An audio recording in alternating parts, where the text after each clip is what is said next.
موسیٰ بن معلّہ بیان کرتے ہیں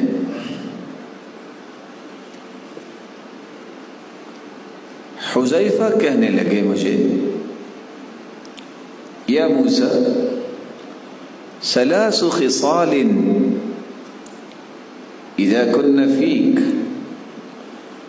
لم ينزل من السماء خير الا كان لك فيه نصيب. سنو، 3 خصلتیں اپنے اندر پیدا کر لو، آسمان سے کوئی بھی خیر اور برکت نازل ہوگی اللہ تیرا حصہ ضرور رکھیں گے اس میں. پوچھا وہ کون سی؟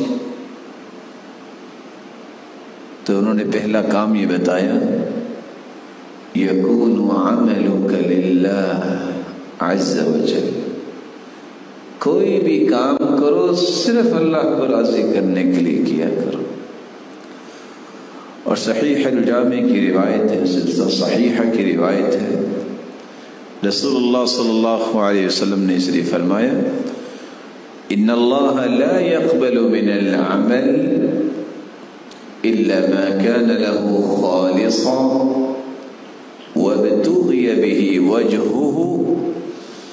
اللہ عز وجل صرف وہی عمل قبول کرتے ہیں جو خالص اسے راضی کرنے کے لیے کیا جائے.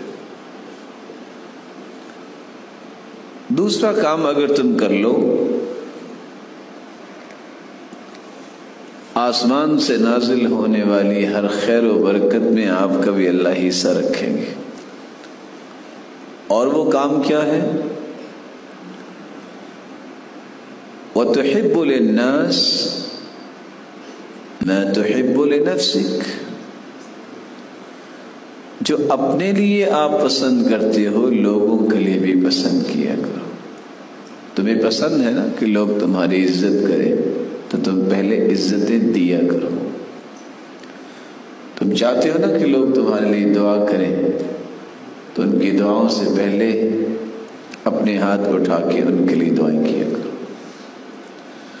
تم چاہتے ہو نا لوگ آپ کو خوشیاں دیں تو معاشرے میں پہلے خوشیاں تقسیم کرنا سیکھو. تیسرا کام وَهَذِهِ الْكِسْرَةُ ترفعها ما قدرت. یہ روٹی کا ٹکڑا جو آپ کے پاس ہے، تیرے پاس اتنی ہی توفیق ہو، اس کو بھی تم اللہ کی رضا کے لیے دینا سیکھو. یہ 3 چیزیں جس شخص کے اندر آ جاتی ہیں آسمان سے کوئی خیر اور برکت نازل نہیں ہوتی. اللہ تعالیٰ نے اس بندے کا حصہ خیر اور برکت کا ضرور رکھا ہوتا ہے.